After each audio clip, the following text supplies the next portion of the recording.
Não, senhora. Tem mais duas palestras. Duas palestras? Tem Wagner aparecendo aqui. Quem que é? Não, deixa eu chamar logo. Eu vou chamar o João Tarcísio. João Vicente Tarcísio. A senhora saiu? Não, então chama o médico. Tá.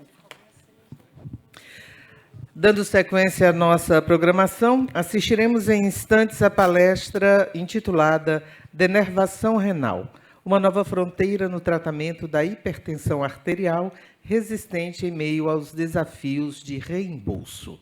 Para esta apresentação, convido ao palco o palestrante Dr. João Vicente da Silveira. Nosso convidado é médico e cardiologista assistente na unidade de hipertensão do INCOR, da Faculdade de Medicina da Universidade de São Paulo. Por favor, doutor João. Para a saudação ao nosso palestrante, com a palavra a doutora Goldete Priskunik. Vai sair até amanhã, ela vai escrever. O próximo passo é escrever, com todos os S's, os Z's e todas as consoantes. Doutor João Vicente, muito obrigada pela sua participação, de ter vindo. E é interessante, né? Denervação renal para tratar. Bom, a gente já sabia disso, mas hoje como uma nova fronteira para o tratamento da hipertensão arterial. Interessante a gente saber sobre isso.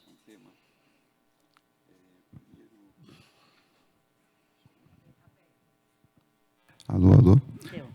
Primeiro, obrigado pelo convite, agradeço à comissão organizadora e também à Meditronic pelo convite e dizer que é um prazer estar aqui com vocês hoje.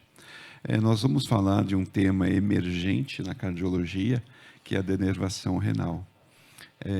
Eu trabalho no setor de hipertensão do INCOR, onde nós, preferencialmente, atendemos e cuidamos desses pacientes com hipertensão resistente, que são os pacientes elegíveis. Então, precisa ter toda uma bela de um rastreio, de uma pesquisa e chegar à conclusão qual paciente, de fato, é elegível para esse procedimento que eu estou dizendo que é um renascimento da denervação renal e os resultados mostrando as pesquisas clínicas, os trabalhos mostrando efetividade, segurança, robustez nos estudos. Então, nós estamos bastante satisfeitos com essa nova modalidade que está renascendo. Muito legal. Já entendi que vai ser o pulo do gato, vai ser elegibilidade. Sim, esse é o foco principal. Vamos lá? Vamos lá. Eu só vou pedir licença, que eu preciso sair um minuto. Daqui a pouco eu volto.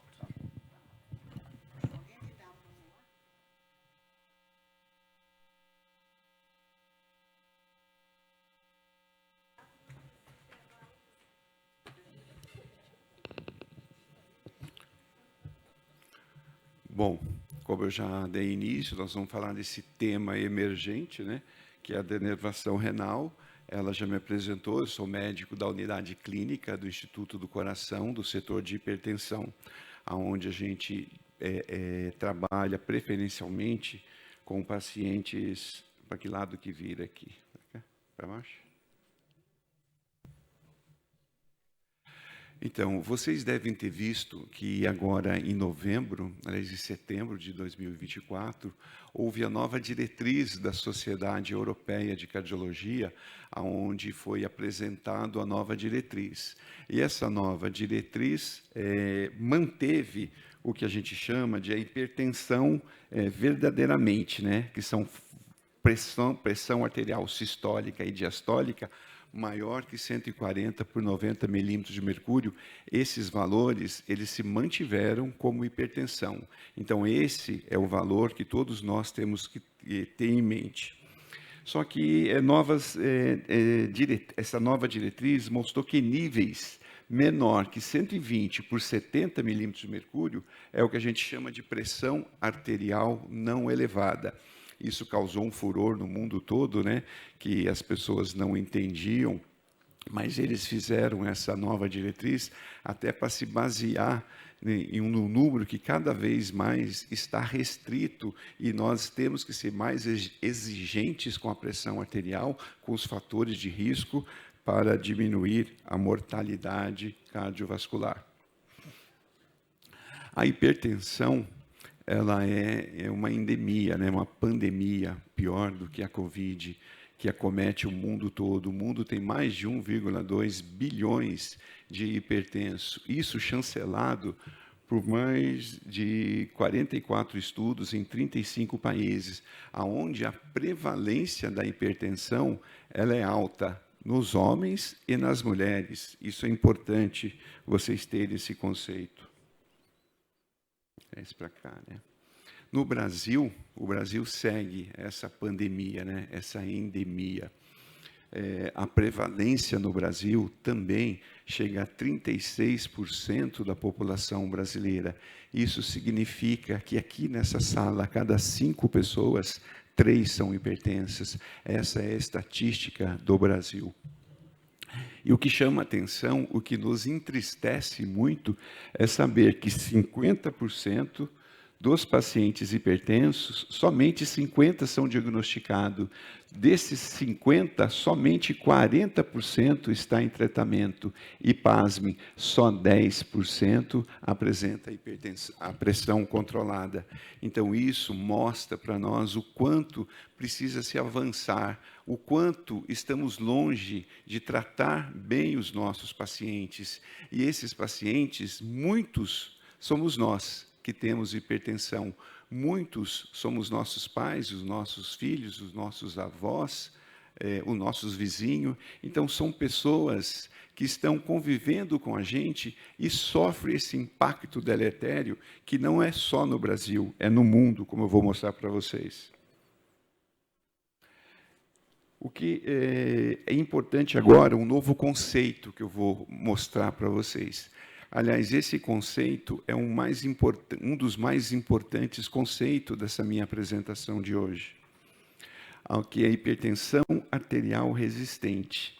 De todos os hipertensos no mundo todo, 12,5% do mundo tem hipertensão resistente. 0,5% é hipertensão refratária, onde o paciente toma mais que 5 classes de medicamentos antihipertensivos e a pressão não é controlada. E esse conceito que eu quero que vocês tenham, que é a pressão arterial resistente, a pressão, ela é definida quando níveis maiores, igual a 140 por 90 milímetros de mercúrio, da pressão de consultório, e mesmo que esse paciente precisa fazer esse uso de 3 antihipertensivos, sendo que um preferencialmente seja diurético. Analisando essa proporção, o mundo tem em torno de 160 milhões de hipertensos resistentes. E esses hipertensos resistentes, eu vou mostrar para vocês que eles também estão não controlados. E o Brasil tem em torno de 26 milhões de pacientes com hipertensão arterial resistente. Esse é o conceito muito importante que vocês têm que ter do dia de hoje. Esse é um fluxograma que, quando a gente vai cuidar de um paciente, nós precisamos classificar a hipertensão, né? Nós vimos que a Sociedade Europeia colocou pressão menor que 12%, a pressão não elevada, e pacientes com pressão maior que 140 por 90 milímetros de mercúrio é uma hipertensão arterial de fato, né? Então, esse é um fluxograma que ajuda a gente a examinar e descobrir se esse paciente tem, de fato, a hipertensão arterial resistente. Nós temos que excluir a pseudoresistência, que é a falta de adesão à chamada inércia clínica. Infelizmente, isso é muito comum nos médicos. Isso são dados clínicos pesquisados e já publicados na literatura, que o médico ele promove o que a gente chama da inércia clínica.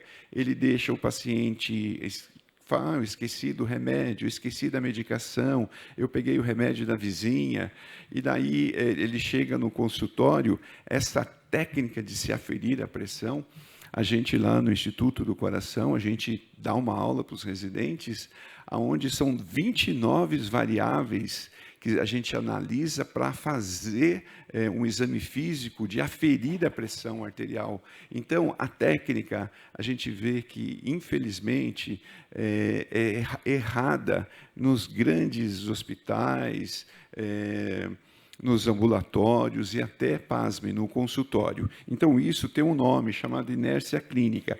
A posologia inadequada, técnica de aferição que eu falei para vocês da pressão arterial não adequada. E aí nós temos que excluir o que a gente chama de efeito do jaleco branco, que é aquela pressão arterial que ela fica elevada no consultório e depois, quando o paciente sai, vai embora, a pressão se normaliza na sua casa. A diretriz, né, a diretriz europeia preconiza agora, nessa última diretriz, que obrigatoriamente a gente tem que fazer um mapa. E uma condição emergente que aconteceu após a pandemia é o uso que está sendo validado por todas as diretrizes e sociedades, que é a monitorização residencial da pressão arterial. A monitorização residencial ela é diferente da mapa. A monitorização residencial, a gente tem que instituir um protocolo antes do café, depois do café, antes do jantar ou depois do jantar, aferir, anotar e tirar a média. Isso é monitorização, não é aquela monitorização. Vou medir minha pressão agora, antes do jantar, depois do jogo. Então, precisa ter um critério. Aí, depois, se o mapa ou a monitorização apresenta-se alterada, nós temos que pesquisar o que a gente chama lesão em órgão-alvo, que é no coração e no rim. Através de um eletrocardiograma, o médico pode ver se esse paciente tem sobrecarga ventricular, se ele tem a área cardíaca aumentada, ou mesmo no rim, que é uma lesão de órgão-alvo, que são os órgãos que sofrem consequências precoces do aumento da pressão arterial. Esse paciente, medidas como simplesmente perguntar se ele faz um xixi de manhã e a água fica cheia de espuma, isso pode refletir para a gente uma lesão em órgão-alvo, né, que ele está perdendo proteína, que é a chamada proteinúria, que é uma lesão em órgão-alvo. Então, tudo isso é muito importante no rastreio do paciente. Se esse paciente já teve AVC, acidente vascular cerebral isquêmico, se ele teve o que a gente chama de episódio isquêmico transitório, isso é uma lesão em órgão-alvo cerebral. Então, a gente pesquisa lesão em órgão-alvo cerebral, coração e renal. E, se for necessário, pedir os exames suplementares, como um ecocardiograma, um Doppler de carótidas, para poder, de fato, caracterizar essa lesão em órgão-alvo. Temos que instituir para esse paciente a adesão ao tratamento. Esse paciente precisa estar tomando os medicamentos na dose correta, medicamentos sinérgicos, que um ajuda o outro. Ele não pode estar tomando medicamentos que competem um com o outro, paciente tomando IECA, tomando enalapril, tomando junto losartana. Então, a gente precisa otimizar essa receita. A gente vê muito esses erros serem frequentemente comuns. E aí, aqui, otimizar o tratamento, eu já falei, posologia adequada. Desculpa. A mudança do estilo de vida é muito importante também. O que é a mudança de estilo de vida? Atividade física regular, perda de peso, sal, abuso, a ingestão de sal, de álcool. Então, nós precisamos fazer esse rastreio. Muitos pacientes fazem uso de medicamentos que eles usam, Afrin, esse tipo de medicamento, que são vasos constritores nasais, que elevam a pressão arterial, até aumentam a sobrevida, uso de corticoide crônico nasal, pacientes que fazem uso abusivos de drogas, uso de cocaína, que são substâncias ilícitas, que também aumentam a pressão, e o uso abusivo de álcool, né? Então, precisa a gente caracterizar isso. E uma vez que a gente conclui que esse paciente não tem esse tipo de característica mostrado, aí, de fato, a gente classifica esse paciente como hipertenso, uma hipertensão arterial resistente.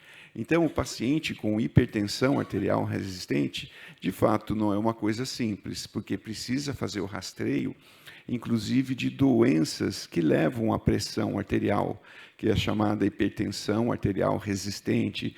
Você já deve ter ouvido falar de feocromocitoma, de hiperaldosteronismo primário, doença de Addison, Cushing, são outras doenças. Então, precisa ser caracterizado, porque a hipertensão está nessas doenças. Então, a gente precisa caracterizar que ele não tenha isso, e que, de fato, ele tem hipertensão arterial resistente.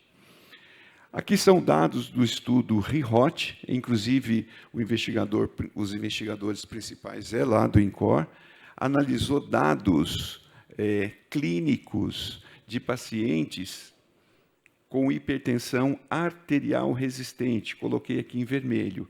Então, isso aqui é um estudo, é uma fotografia do nosso país.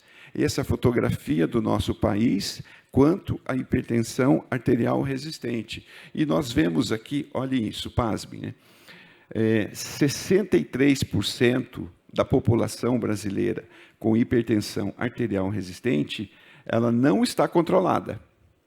50% desses pacientes que são tratados e que não estão controlados, a pressão arterial sistólica é 150 milímetros de mercúrio em média. Isso é muito alto, isso é muito perigoso. Por quê? Porque aumenta os desfechos cardiovasculares, que eu também já vou mostrar para vocês. E aí, analisando todo esse cenário, nós vimos que tem 30% da nossa população brasileira tomando 3 medicamentos, que é o critério de hipertensão arterial resistente.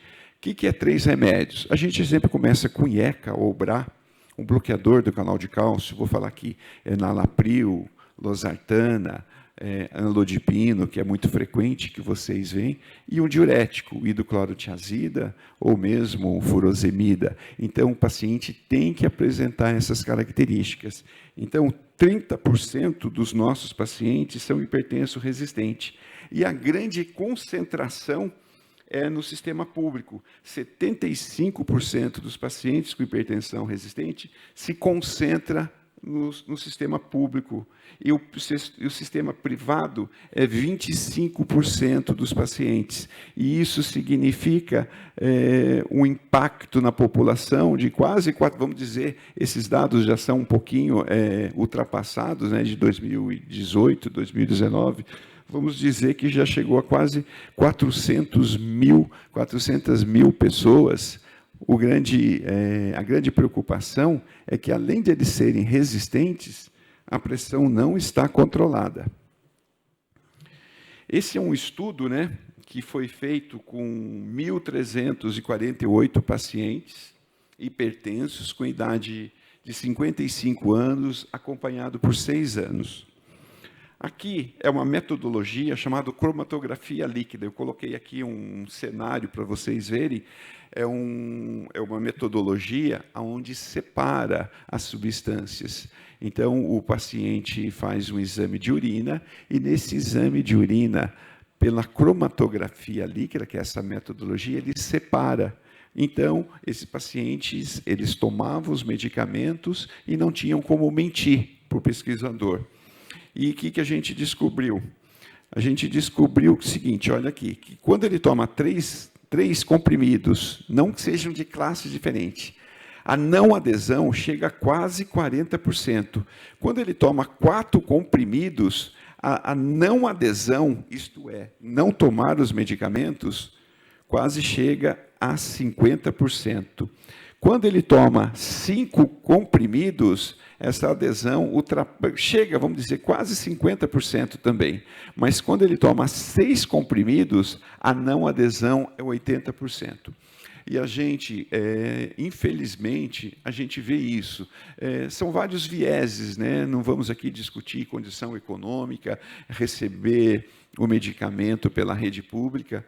Lá no Instituto do Coração, os pacientes, eles recebem, né? Eu acho que aqui também, no Brasil, eles recebem os medicamentos, eles vão para pegar. Só que daí eles não vão para pegar, e aí eles não tomam e vão em consulta. E os fatores de risco vão se exacerbando. Então, isso é muito triste. Então, a gente sabe que a não adesão não é só no Brasil, é no mundo todo.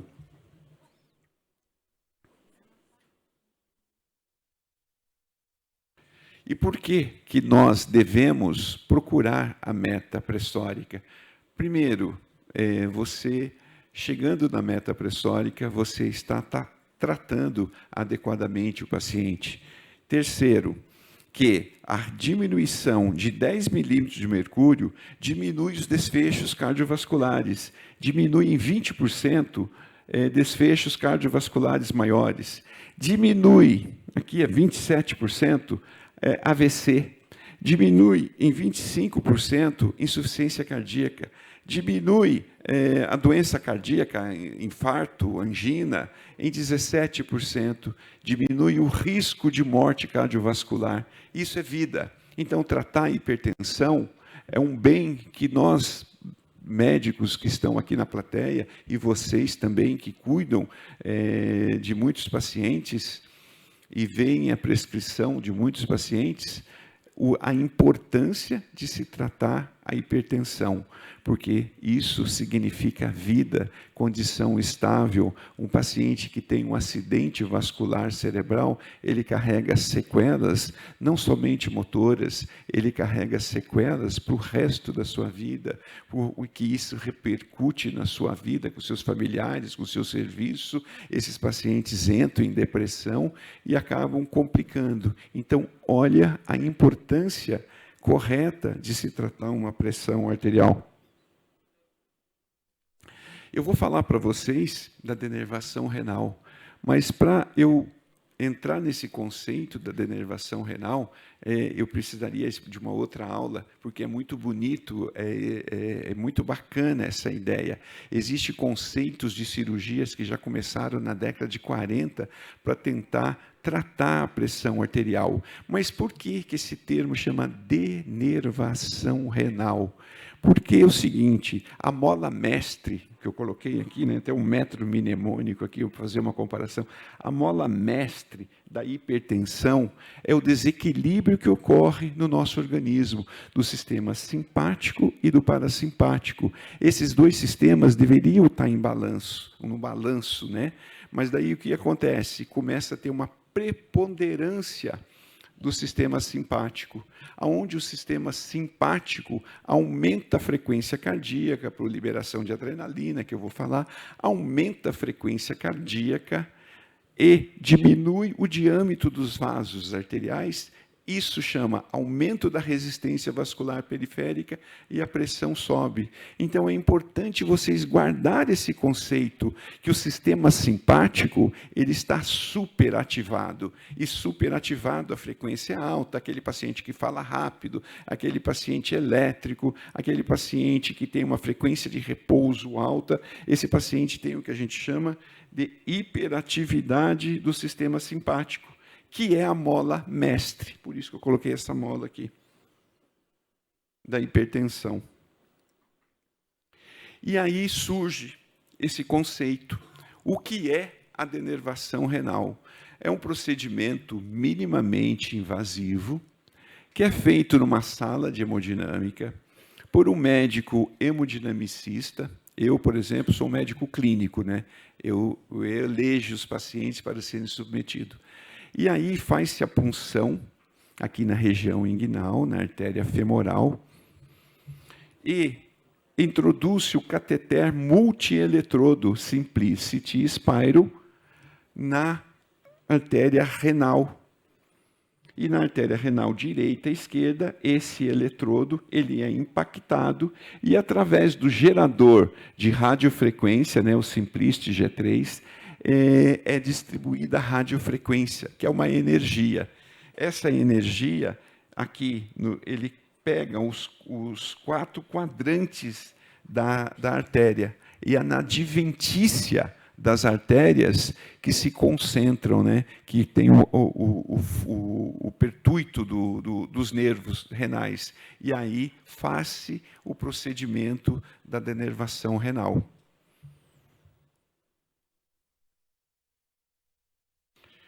A importância do rim, eles falam denervação renal. Por que o rim? Por que não denervação pulmonar? Por que não denervação do estômago? O rim, ele tem um papel muito importante. Ele tem uma sinalização nervosa que chama aferente, nervos aferente e nervos eferente. E a hiperestimulação simpática promove uma ativação do sistema renina, angiotensina, aldosterona, que diminui o lume da artéria, dos vasos, aumentando a pressão. Ocorre uma reabsorção de sódio e existe uma comunicação, como se fosse uma linha de transmissão entre o rim e o hipotálamo, o cérebro, que controla o tônus dos vasos e o coração. Então, existe toda essa conexão, como se eles fossem órgãos irmãos, vamos dizer assim, né, de uma forma metafórica. Existe essa união desses três órgãos, que o rim é um papel crucial no controle. E aí ocorre o quê? Ocorre toda essa comunicação, rim, coração e cérebro. E eu gostaria que vocês vissem isso aqui através desse eletrodo, né? Aqui está até a marquinha do eletrodo. A gente promove essa desconexão. É como se fosse um disjuntor. O disjuntor lá da casa que você fez a disjunção, não vai ter a comunicação, a energia cai da casa. A linha de transmissão está quebrada. Nós promovemos o que a gente chama uma disrupção dessa comunicação nervosa. E aí, o que acontece? Acontece a denervação. Aqui, essa foto também é uma foto clássica, né? Onde mostra o ramo principal da artéria. Mas o que é importante também é que a denervação renal não faça somente nesses ramos, na artéria principal, e sim nos seus ramos acessórios também. Isso é uma matéria, é uma observação, é um descobrimento que os médicos, os cientistas descobriram que também é necessário que se faça denervação, não somente na artéria principal, mas nos ramos acessórios. E a denervação promove o quê? Uma vasodilatação renal, aquela desconexão, né, que tem entre o rim e o cérebro, promove uma vasodilatação renal, diminuição da liberação de renina. A renina é um vasoconstrictor. Então, você para de ter essa vasoconstricção. Você para de ter a reabsorção de água, porque por isso que a gente dá diurético para o hipertenso, para tirar o excesso de água. Então, não absorve água, sódio e água. Diminui a liberação de noradrenalina e epinefrina. Consequentemente, cai a frequência cardíaca, cai o débito cardíaco, ocorre a vasodilatação de todas as artérias e a pressão cai. Esse é o conceito fisiopatológico, é o mecanismo de ação do procedimento da denervação renal. Para baixo. E aqui, né, a segunda mola mestre é quais pacientes eles são elegíveis. Quais pacientes vão ser submetidos à denervação renal? Os trabalhos atuais já estão tentando avançar, limites, mas a característica a característica principal é aquele paciente com hipertensão arterial resistente, que desde o início eu falei, fiquem atentos nesse conceito. Então, o paciente ele tem que estar com a pressão arterial maior que 140 por 90 milímetros de mercúrio e a pressão, tomando os remédios, não está controlada. Excluir a hipertensão secundária, que eu falei para vocês, das doenças. Instituir a mudança do estilo de vida.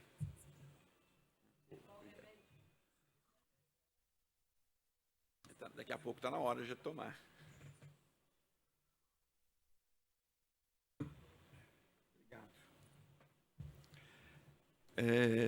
Mudança do estilo de vida, aderência aos medicamentos, confirmar de fato que essa hipertensão é resistente, que ele toma os 3 remédios.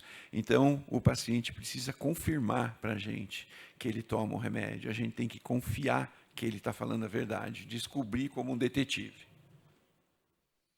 Excluir a pseudo-resistência.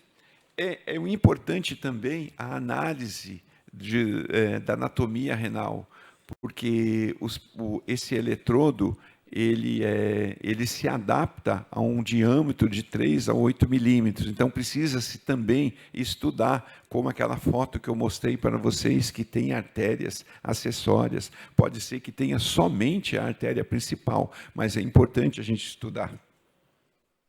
E aí, este sim é o paciente elegível para ser submetido à denervação renal, que é aquela catástrofe que eu mostrei para vocês, que 75% dos pacientes com hipertensão arterial resistente, que é 30% da população dos hipertensos no nosso país, que estão com tratamento de uma forma irregular, e fora da meta e propício a ter desfechos cardiovasculares.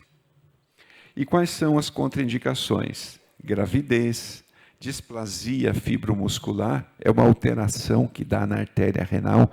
A artéria renal, ela sofre o que a gente chama uma obstrução, uma estenose, um estreitamento, mas se apresenta como se fosse um colar, displasia fibromuscular. Paciente que já tem estente na artéria renal, pacientes com tumores nas glândulas suprarrenais, rins policísticos e pacientes com insuficiência renal com a taxa de filtração glomerular menor que 30.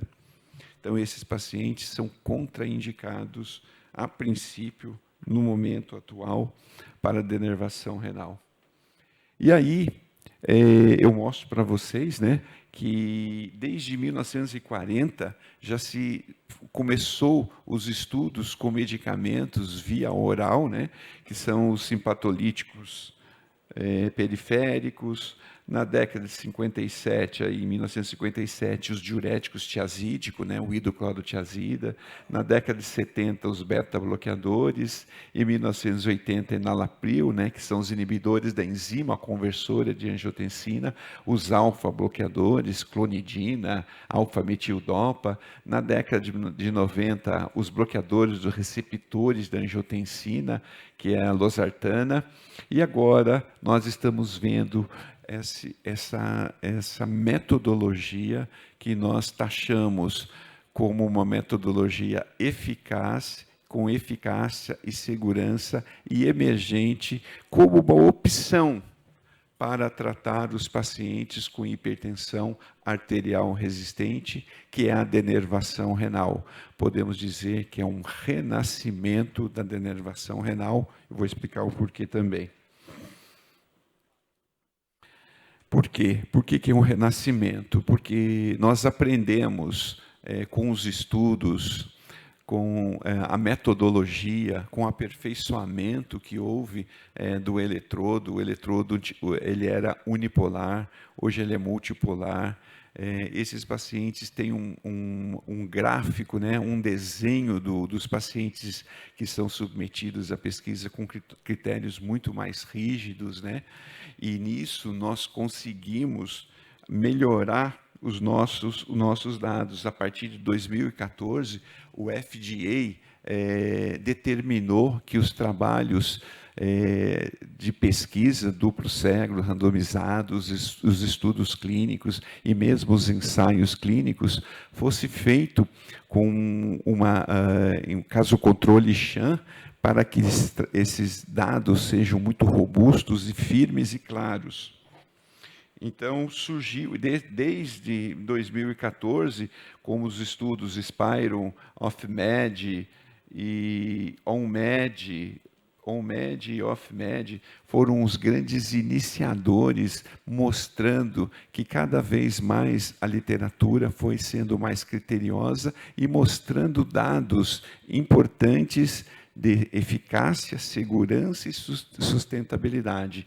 E que hoje, ainda mais, a denervação renal, só vou aqui dar uma vírgula para vocês, está ultrapassando fronteiras além da hipertensão, indo para a apneia do sono, para a fibrilação atrial, para a insuficiência cardíaca. Então, novos horizontes estão surgindo com a denervação renal. E por que, né, que eu falei que é um renascimento? Porque esses são vários estudos da literatura que estão cada dia mais em evidência. Aqui, em azul, é a denervação renal e o controle Sham. Relembrando para vocês o que é o controle Sham, é uma simulação do procedimento. Simula-se o procedimento. Isso foi uma exigência do FDA para que os resultados fossem robustos e e as análises fossem bem comparativas para a gente, de fato, ver o impacto da denervação renal. E esses vários estudos mostraram uma sustentabilidade da denervação renal comparada ao Sham controle em diminuir a pressão arterial a nível de mapa, quer dizer, 24 horas. Então, o mapa 24 horas mostrou que a pressão arterial, de fato, abaixa. E não somente na pressão avaliado pela mapa, mas a pressão de consultório. Então, esses trabalhos, a partir do início, onde o eletrodo era unipolar, para atualmente mostrando que esse novo eletrodo, Spyro Simplicity, ele de fato tem uma eficácia e sustentabilidade até a longo prazo em diminuir a pressão arterial. Dentro dos vários estudos que nós acabamos de falar, a Medtronic também ela avalia mais de 4.000 pacientes e mais de 20.000 pacientes a longo prazo, pacientes que já fizeram a denervação e que entram no protocolo para uma análise, para essa análise dos resultados. E o que tem se mostrado, observado? Eficácia, sustentabilidade e segurança em que a pressão arterial mantém-se rebaixada, né? Diminuindo a pressão arterial. Apresento para vocês aqui um estudo de 66 pacientes que foram submetidos à denervação renal, avaliados num período de 9 anos, aonde, através da mapa, mostrou uma queda significativa da pressão basal e a pressão a longo prazo. Então, mostra, de fato, uma estatisticamente significativa diminuição da pressão arterial e também mostra que, isso avaliado pelo mapa, que esses pacientes não tiveram complicação renal, mantendo-se uma taxa de filtração glomerular normal. É muito comum esse questionamento, faz a denervação renal, esses pacientes não têm uma alteração do rim, eles acabam piorando a creatinina, a taxa de filtração glomerular aumenta, esses pacientes entram em insuficiência renal. Não é o que a gente vê no mundo real e não é o que a gente vê nos dados publicados. Então, a gente vê segurança. E aqui também, né, esse mesmo estudo que avaliou através da mapa, esses pacientes foram avaliados no consultório e mostrou significância estatística em diminuir a pressão arterial sistólica e diastólica a nível de consultório. E isso mostra para quê? Mostra o que para a gente? Mostra, já está acabando? Mais uns minutinhos. Vamos correr um pouquinho. Para a gente estudar como esses pacientes são avaliados através dos estudos, os estudos de revisão sistemática, nós usamos o acróstimo PICOS, né, onde a gente avalia o paciente com denervação renal, os pacientes com hipertensão resistente, os pacientes que sofrem a denervação renal, nós comparamos com o sham controle ou controle medicamentoso e a gente analisa a pressão de consultório, a pressão de mapa e segurança e o tipo de estudo. Essa metodologia tem que ser validada pela Cochrane e Prisma, 2 revisores, avaliados na PubMed e Scopus, e a gente avalia o risco do viés e a avaliação da qualidade, né, da evidência, através da grade.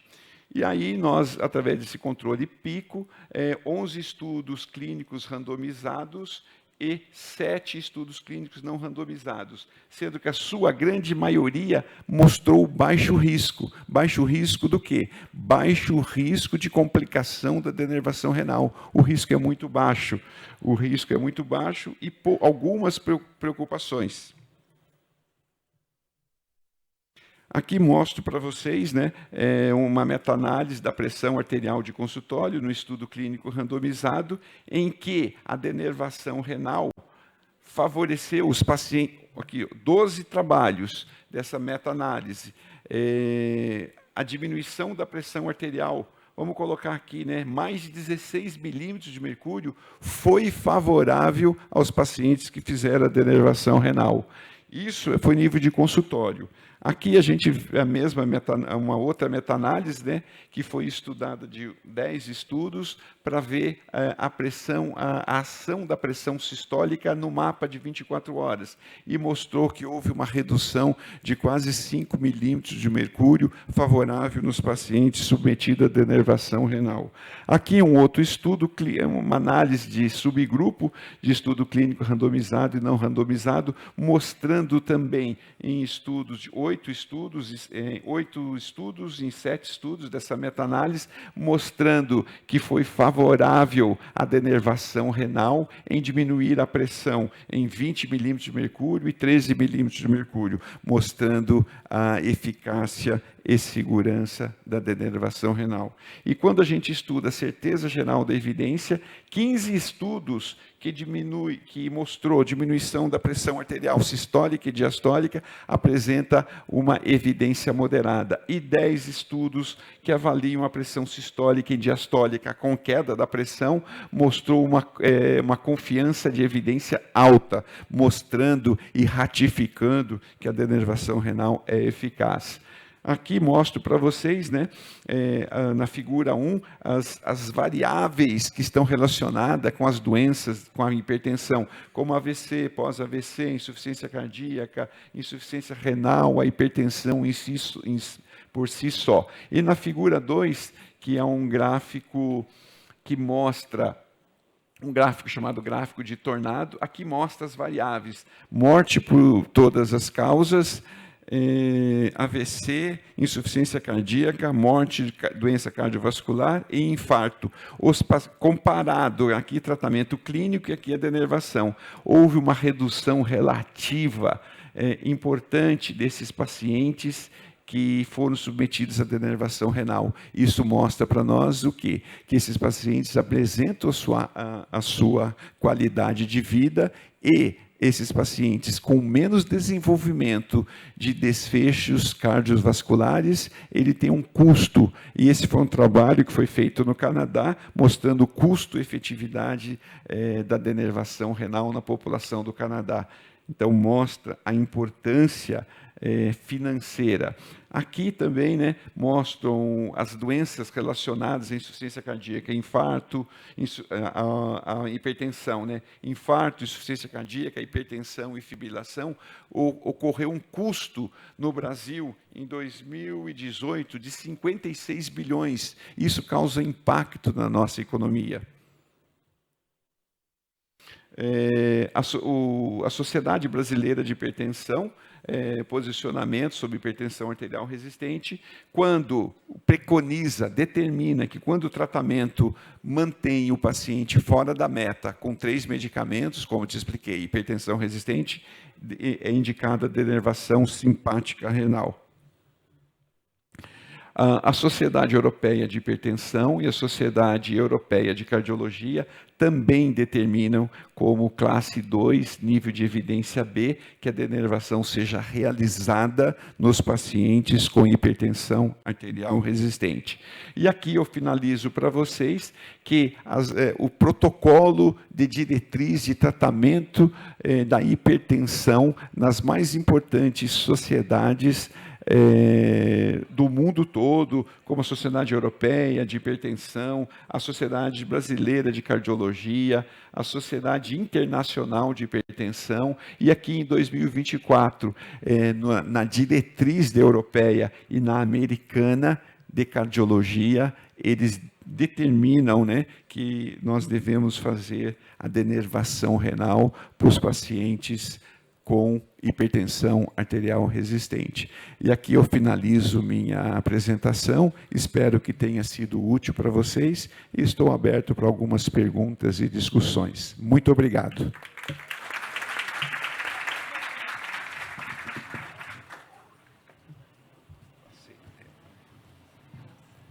Interessantíssimo. O que me chama a atenção quando você falou a resistência no uso das medicações, né?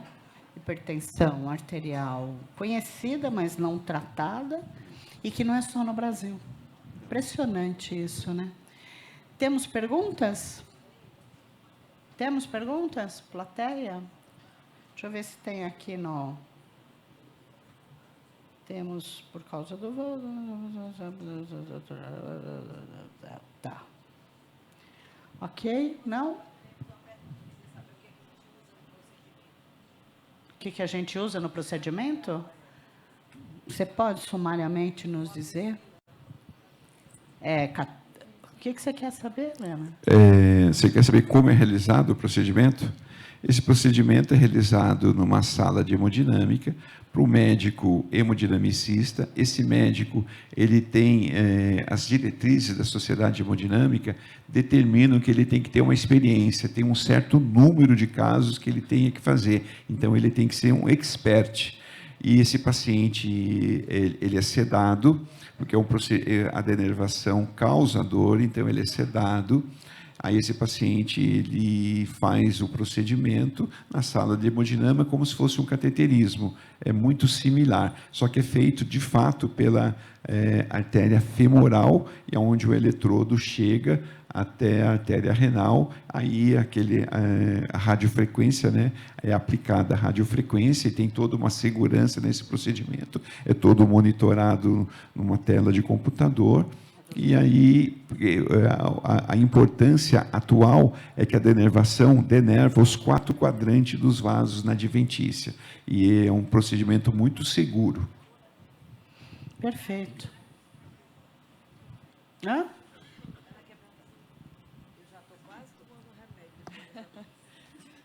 Doutor João, na verdade, eu queria mais uma curiosidade, tá? Então, a gente viu que é acima de 3 medicações que o paciente tem, né? A pressão arterial, a hipertensão arterial resistente.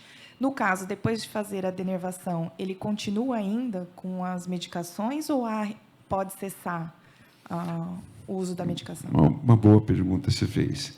Geralmente, esses pacientes, quando ele acaba a denervação, eu, por exemplo, já assisti 2 denervações esses pacientes, a pressão cai imediatamente. Só que esse paciente precisa ir para a unidade de terapia intensiva, porque ele pode ter uma instabilidade hemodinâmica, ele está convivendo com essa hipertensão há muito tempo, e essa pressão, ao cair a 12/7, que eu já vi isso, aí os pacientes têm tontura, mal-estar. Então, nesse momento, o paciente ele é hidratado. Hoje, os trabalhos estão mostrando que a pressão volta a subir um pouquinho, mas diminui a quantidade de remédios, de classes de antihipertensivo que eles tomam. Geralmente, se está tomando 5, passa para 3 ou até 2. E quando esse paciente procura a gente o mais cedo possível, sem muito tempo, a média lá no INCOR é de 10 anos. Quando ele chegou em 10 anos, o sistema endotelial dele já está todo lesado, o endotélio já tem uma resistência vascular periférica. Então, a pressão dificilmente fica sem remédio, mas fica com 2 classes.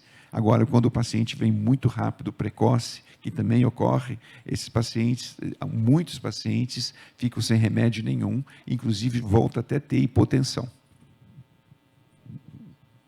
Muito obrigada, doutor. Eita. Vocês vão falar?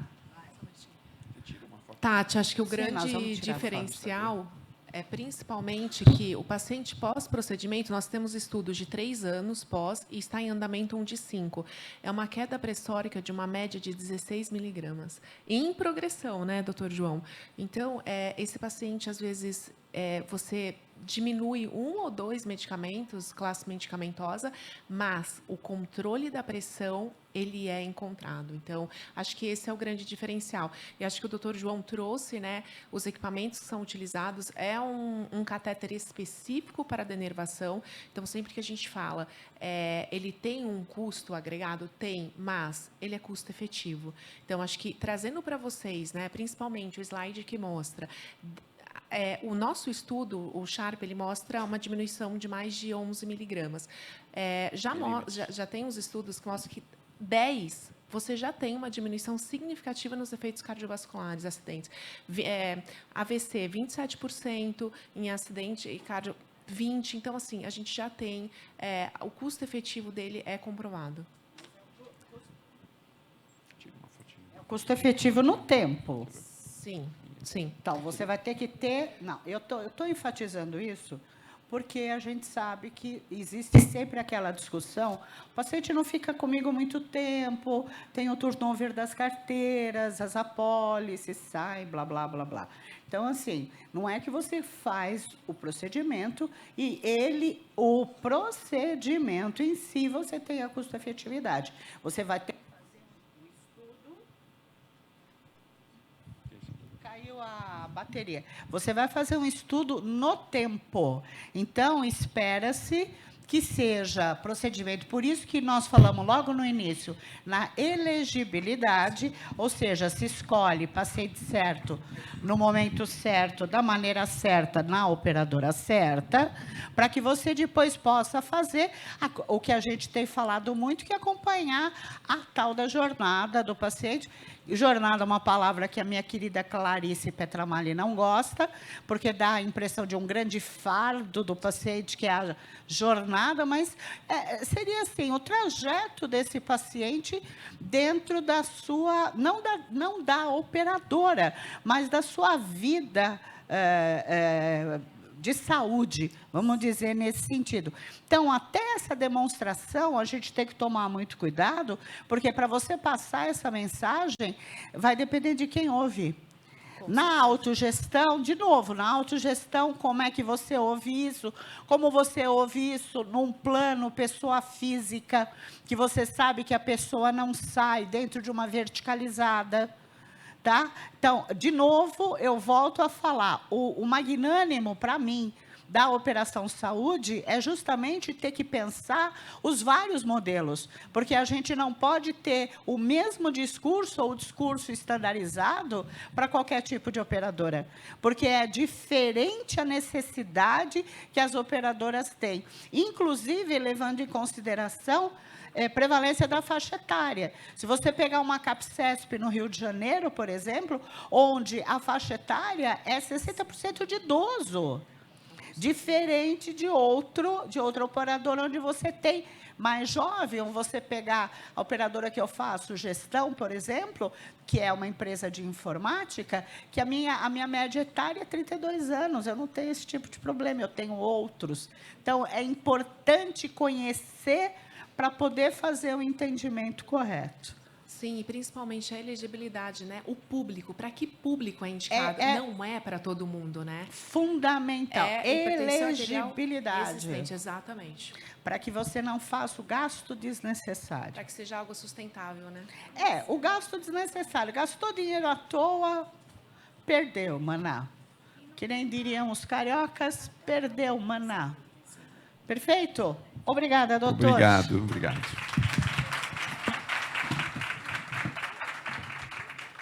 Vamos lá? 048.